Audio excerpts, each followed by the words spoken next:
What's up guys, my name is Laura, welcome back to my channel. Today I'm gonna be teaching you guys to create your very own completely free custom presets in Photoshop. The way that we're gonna be doing this is using what is called Photoshop Actions. And if you've never heard of a Photoshop action before, what it is basically a recording of everything that you do to a particular image. So Photoshop basically watches everything that you do, all of the adjustments that you make to exposure, color temperature, the size of the image, cropping, etc., copies and pastes that onto any other image or images that you tell it to. So the computer basically does all the work for you. You can sit back and relax, and it really cuts down on workflow time. The thing about Actions is most people don't realize that you can also just create your own presets with them, because you can basically take these recordings or actions and save them forever. And you can create multiple different kinds of actions for different types of images, thereby creating your own presets that are completely free. They're in line with your editing style, and I promise you that they're gonna look 10 times better than any presets that you buy online and just blindly apply to your images. Let's head over to Photoshop and I'll teach you exactly how to do it. Okay, so this is the photo that I'm gonna be working on today. So let's go ahead and click the window drop down and go to Actions. This is going to open up your Actions panel over on the right hand side. To create a new action, go ahead and click this plus sign in the middle of the square and just pick a name for your action. I'm going to call this one Big Sur, and click record. From there, you can see that this little red light turned on, just indicating that now Photoshop is recording everything that I do. So any adjustments that I make to my image, if I go ahead and play that action in another image, it's going to do exactly what I do from here on out. So the first thing that I see when I'm looking at this image is just that it looks, the lighting itself looks a little dull and a little bit dark. So I'm going to go over here and come into levels. I noticed that my histogram is shifted a little bit to the right over here. So the first thing that I'm going to do is just bring in some of my dark tones, brighten up my brights a little bit. I'm going to just back this off a little bit here because the sky got a tiny bit blown out. And I think that I'll just leave things there. The next thing that I want to do is adjust my saturation. I am going to pump this saturation up just a little bit here. Definitely don't want to go overboard. You can see if I go up to about 30 points here, you can see that this hill is the first thing that catches my eye. It just looks way too oversaturated and just red. So I'm going to back this off. But I still do want those yellow flowers and the blue water to pop. So what I'm going to do is going to go just to my yellow slider and just increase the saturation on my yellows. You can see this is going to affect my greens as well. So again, we don't want to take it too far.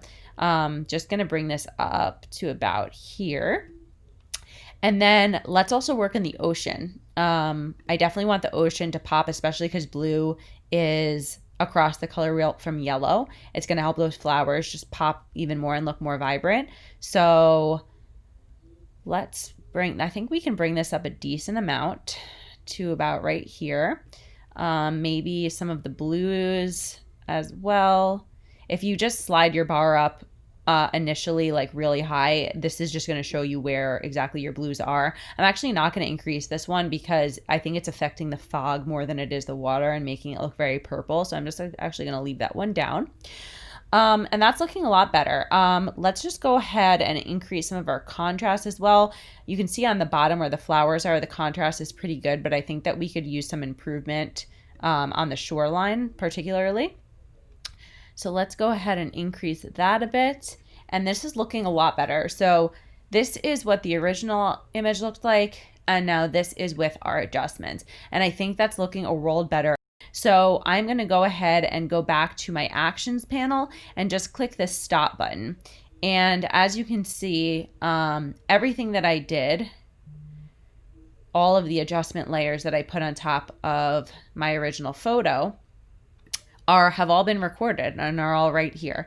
So if I were to go to another image of Big Sur, which I actually conveniently have open here for us, and go to my Big Sur action that I created and I click play, you can see that it just in just the click of a button and the blink of an eye has applied all of my settings that I just created, applied to the other photo to this photo, and you can see them all here. So as you go through your images, that's the great thing about creating a custom action, is I can now back any one of these out. If I think, well, you know what, this picture, the saturation just looks a little bit too much for my taste, we can go in here and decrease the opacity on that layer to bring it to 50%, 75%, whatever we think looks right. So that is how you apply your action to one photo. Now let me show you how to apply it to multiple different photos. So as you can see, I have opened up in the background a number of different images that have very similar lighting, etc., to the one that I just showed you. So let's go ahead to the File dropdown, Scripts, and then choose Image Processor. Now we have to tell Photoshop what photo it is that we want to process, where they are. So I'm going to choose Use Open Images.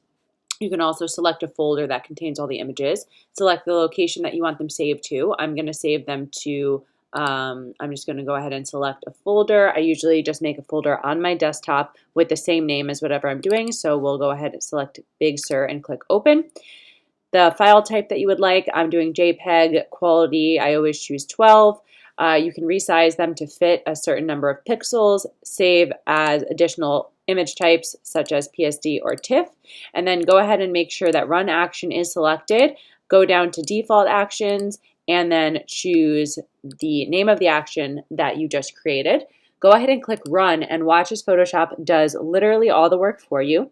Now, obviously, this is how you would apply your actions to a batch of similar images, but another way that you can use this technique, as I mentioned earlier on in the video, is let's say you do a really amazing edit of a beach that you absolutely love. Go ahead and create an action for that and name it Beach. Create another action that is for low contrast images, another one that's for dull images where you're adding a lot of saturation, etc. You can layer these actions on top of each other and save them with different names. And once you really nail down your editing style, you can create a couple default actions that kind of just are your vibe and your aesthetic.